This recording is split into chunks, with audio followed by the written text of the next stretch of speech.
ठंडी हवाएं त्वचा की नमी को छीनती हैं और स्कैल्प को रूखा बना देती हैं, जिससे बालों में बहुत ज्यादा डैंड्रफ हो जाता है। बालों में डैंड्रफ की समस्या से बहुत से लोग परेशान हैं। मार्केट में एंटी डैंड्रफ शैम्पू बहुत ज्यादा बिकते हैं, पर इनका इस्तेमाल रोकते ही बालों में डैंड्रफ वापस आ जाता है। इस वजह से बालों का झड़ना भी बढ़ जाता है। चलिए आज की वीडियो में एक्सपर्ट से सुनते हैं कि आपकी किन गलतियों की वजह से बालों में डैंड्रफ हो जाता है और इसे कैसे दूर किया जा सकता है।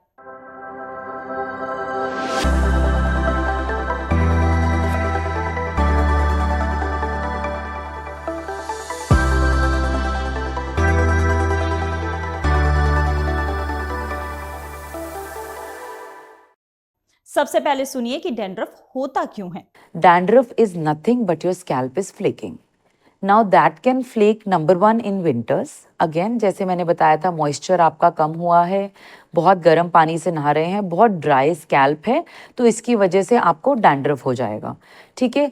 सेकेंडली, बहुत कॉमनली डैंड्रफ पाया जाता है अगर आप रेगुलरली हेयर वॉश नहीं करते हैं, तो सिबोरिया की वजह से कुछ स्केल्स डेवलप होने लगते हैं, उनकी वजह से भी डैंड्रफ हो जाता है। थर्डली, कुछ ऐसी मेडिसिन हैं, जब वो मेडिसिन लेते हैं तो स्कैल्प में डैंड्रफ पाया जाता है। मेजरली पेशेंट्स बहुत ऑयलिंग करते हैं और उसको बहुत लंबे टाइम के लिए रखते हैं, उस केसेस में भी डैंड्रफ पाया जाता है। लास्टली, रॉन्ग प्रोडक्ट्स यूज़ करना। अगर आपका ड्राई स्कैल्प है और आप एक्सट्रीमली ड्राइंग प्रोडक्ट्स यूज़ कर रहे हो तो आपका स्कैल्प ड्राई और इची हो सकता है, जिसकी वजह से वाइट फ्लेक्स निकल सकते हैं जो इधर उधर गिरे। सो शैम्पू बहुत ज़्यादा माइल्ड होना चाहिए एंड हमें होम रेमेडीज़ और इन पे कम डिपेंड करना चाहिए, बिकॉज बाय द एंड ये डैंड्रफ कॉज करते हैं। एंड प्लीज़ याद रखिएगा, अगर क्रॉनिक डैंड्रफ होता है तो वो डर्मेटाइटिस भी बन सकता है, and sometimes chronic dandruff is also a marker of seborrheic psoriasis, so sebopsoriasis जिसको हम बोलते हैं। So we have to be very watchful और बार बार हमें अपनी स्कैल्प को ट्रिगर नहीं करना चाहिए।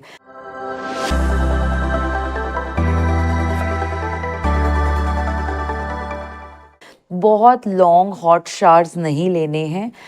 It should be a quick hair wash that you do thrice a week is good. अगर सन एक्सपोजर कर सकते हैं अपनी स्कैल्प में after hair wash, that is the best. Hair root अगर बहुत ज़्यादा वेट रहा given the weather, and number two, अगर बहुत कर्ली कई लोगों के बाल होते हैं तो उसकी वजह से भी क्रॉनिक डैंड्रफ डेवलप होने लगता है। तो इसके लिए मैं कहती हूँ आप बाल धोइए और उसके बाद 5 to 10 minutes of sun exposure दिखाइएगा। अब सुनिए कि अगर आपको अपने हेड में बहुत ज्यादा इचिंग महसूस हो रही है तो इसे कैसे ठीक किया जा सकता है। तो सबसे पहले आप प्लीज़ याद रखिएगा कि अगर आपको इची स्कैल्प है तो उसकी एक एटियोलॉजी होगी, क्योंकि स्कैल्प में जनरली इचिंग नहीं होनी चाहिए। ओके। तो सबसे कॉमनली, जैसे मैंने पहले भी मेंशन किया था, हेड लाइस में बहुत ज़्यादा इचिंग होती है। पेशेंट्स कंप्लेन करते हैं कि रात को सोने के टाइम या रेस्ट करने के टाइम मुझे बहुत ज़्यादा इचिंग होता है, तो that is one of the condition. इसके लिए हम ट्रीटमेंट क्या करेंगे, there are certain washes which are given, और वो रेगुलर इंटरवल्स पे यूज़ करना चाहिए। अपने हाइजीन का ध्यान रखना चाहिए और रेगुलरली हफ्ते में 3 बार हेड वॉश करना चाहिए। सेकेंडली, विंटर्स में सबसे ज़्यादा कॉमन होता है काफ़ी देर के लिए स्टीमी वाटर से लोग हेड वॉश करते हैं, सो दैट इज़ रॉन्ग। आपको ल्यूक वार्म वाटर से बाल धोने हैं for a very specific precise amount of time.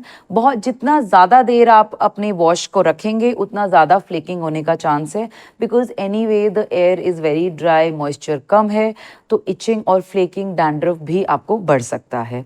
अब सुनिए कि हेयर डाई का इस्तेमाल आपके लिए किस तरीके से नुकसानदायक भी साबित हो सकता है। कुछ पेशेंट्स एलर्जिक होते हैं एक स्पेसिफिक कंपोनेंट के हेयर डाई के, वो जब भी अप्लाई करते हैं उनकी स्कैल्प में इचिंग, ड्राइनेस, एलर्जी, फेस पे एलर्जी होने लग जाता है, तो वो हमें अवॉइड करना चाहिए। There are these very good vegetable and fruit residues की hair dyes available, they can use that and they can actually be covered with the grey hair उन डाइज के साथ। वहीं डैंड्रफ को दूर करने के लिए, बालों को झड़ने से रोकने के लिए हम कई बार घरेलू उपचार भी करते हैं। ये घरेलू उपचार डैंड्रफ को दूर करने में कितने मददगार हैं, ये भी सुनिए एक्सपर्ट से। Most importantly, home remedies, applying ABC things to your scalp will make your scalp extremely dry और extremely oily, जिसकी वजह से भी आपको फ्लेकिंग और इन्फेक्शंस हो सकती हैं। There are a lot of patients जो सोचते हैं कि होम रेमेडी करके हमारे स्कैल्प बेटर हो जाएगा। प्लीज़ आप होम रेमेडी अपने हेयर लेंथ पे लगाइएगा, हेयर रूट पे नहीं, क्योंकि hair root is one point जहाँ पे आपको डैंड्रफ और डर्मेटाइटिस सबसे ज़्यादा हो सकता है। So putting all these home remedies on hair length and majorly the length which is touching your shoulders will be really favourable. ये तो हमने डैंड्रफ के बारे में जाना। अब बढ़ते हैं अगले सेगमेंट की ओर।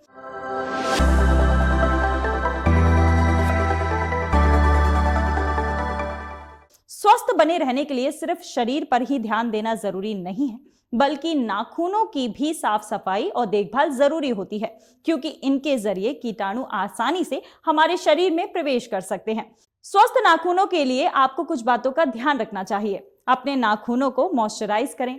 इसके लिए आप कोकोनट ऑयल का इस्तेमाल कर सकते हैं। नाखूनों को साफ और ट्रिम करके रखें। इसे साफ करने के लिए नेल ब्रश का इस्तेमाल कर सकते हैं। वहीं ध्यान रखें कि आप नाखून को टूल की तरह इस्तेमाल ना करें। अपने खान पान पर भी ध्यान दें। आपका खान पान का असर आपके नाखूनों पर पड़ता है, इसलिए मल्टीविटामिन्स और मिनरल से युक्त खाद्य पदार्थों का सेवन करें। अब बढ़ते हैं फायदे की बात की ओर। डॉक्टर से सुनिए कि आप अपने घर में बच्चों को हेल्दी स्नैक्स में क्या खाने को दे सकते हैं।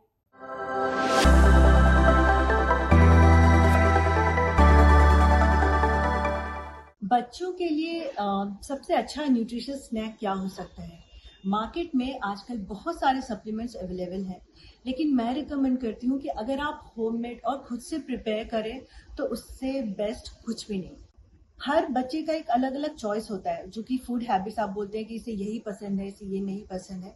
तो उसमें पेरेंट्स का या जो भी केयरटेकर है उनका बहुत इंपॉर्टेंट रोल है। उन्होंने बचपन से वो आदत डेवलप कराया है, क्योंकि जब बच्चा आता है तो उसे नहीं पता होता कि ये क्या फूड है, इसमें क्या है, इसका टेस्ट हम जो बड़े होते हैं वही टेस्ट उनमें डेवलप करते हैं। तो फर्स्ट चेक पॉइंट वहाँ है कि हम अपनी जो प्रिपरेशन है, कुकिंग मेथड है, कुकिंग मीडियम है, किस तरह का आप ऑयल डालते हैं, किस तरह का फैट मीडियम होता है, उसको चेंज करिए। और अगर हेल्दी स्नैक्स की बात करूँ जो कि हेल्प भी करे, सटाइटी भी दे, तो ट्रेल मिक्स है, मिक्स नट्स आप ऐड करिए, वो आप दे सकते हैं। इससे एनर्जी भी मिलती है और बहुत ही हेल्दी ऑप्शन है। सेकेंड, आप स्मूदी बनाएं, फ्रूट बेस्ड अपने घर में बनाएं स्मूदी, वो दे सकते हैं।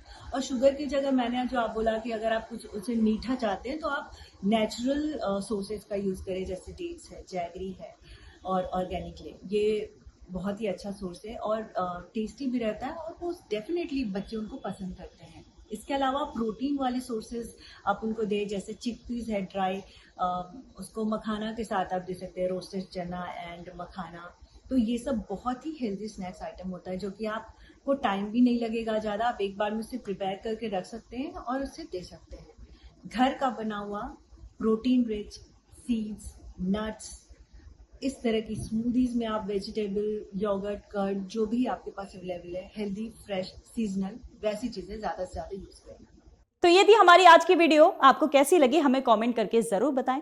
हम आपसे मिलेंगे अगली वीडियो में। तब तक आप अपना और अपनों का पूरा ध्यान रखिए।